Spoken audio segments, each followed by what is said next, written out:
Perkenalkan, nama saya Salma Safanedira. Saya dari program studi Ilmu Komunikasi UPPJJ Universitas Terbuka Bandung. Nah, di sini saya akan menjelaskan macam-macam term dan apa sih itu logical fallacy. Nah, sebelumnya kan kita udah tahu ya kalau term itu adalah kumpulan kata-kata atau istilah yang kita gabungkan untuk membantu kita menyampaikan apa yang kita pikirkan. Nah, di sini saya akan menyebutkan 3 macam term berdasarkan denotasinya atau berdasarkan luasannya, yang dimana ini pengelompokan term yang dilihat seberapa banyaknya objek atau anggota yang dirujuk oleh term tersebut. Nah, yang pertama ada term singular. Term singular ini merujuk pada suatu objek atau individu tertentu yang disebut secara spesifik. Misalkan Presiden Republik Indonesia, atau misalkan gunung tertinggi di Indonesia, atau bisa juga orang itu.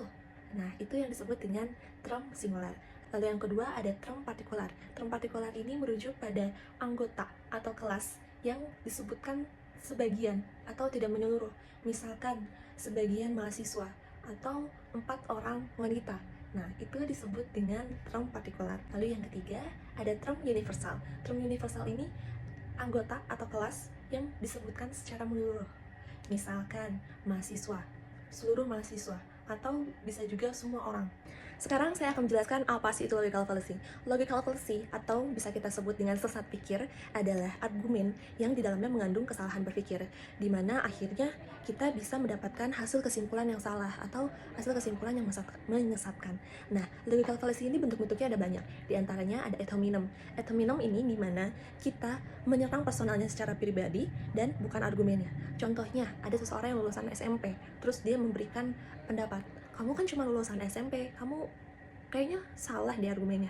Nah, itu bisa disebut dengan logical fallacy ad hominem, karena kita menyerang pribadinya yang lulusan SMP, padahal itu tidak ada hubungannya dengan argumennya. Bentuk yang kedua ada kekeliruan sebab akibat. Kekeliruan sebab akibat ini merujuk pada sesuatu yang terjadi secara beruntunan atau secara bersamaan yang akhirnya menimbulkan pemikiran sebab akibat. Contohnya, saat corona naik, penceraian pun naik, berarti corona menyebabkan perceraian. Nah, itu bisa disebut dengan kekeliruan sebab akibat. Yang ketiga ada strawman, di mana seseorang memutarbalikan argumen lawan sehingga argumen tersebut menjadi mudah diserang.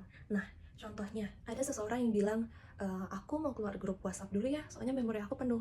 Lalu ada orang yang bilang, oh jadi kamu gak suka ya dengan grup kami. Nah, itu bisa disebut dengan strawman. Nah, dari 3 bentuk logical fallacy yang udah saya sebutkan tadi, kita bisa menghindari agar kita tidak terjadi logical fallacy. Yang pertama, kita harus bisa berpikir kritis. Yang kedua, kita juga harus bisa fokus dengan argumennya dan tidak menyerang personalnya secara pribadi. Lalu yang ketiga, yang terpenting, kita harus bisa dengan cermat mendengarkan argumen tersebut sehingga argumennya tidak menghasilkan kesimpulan yang salah.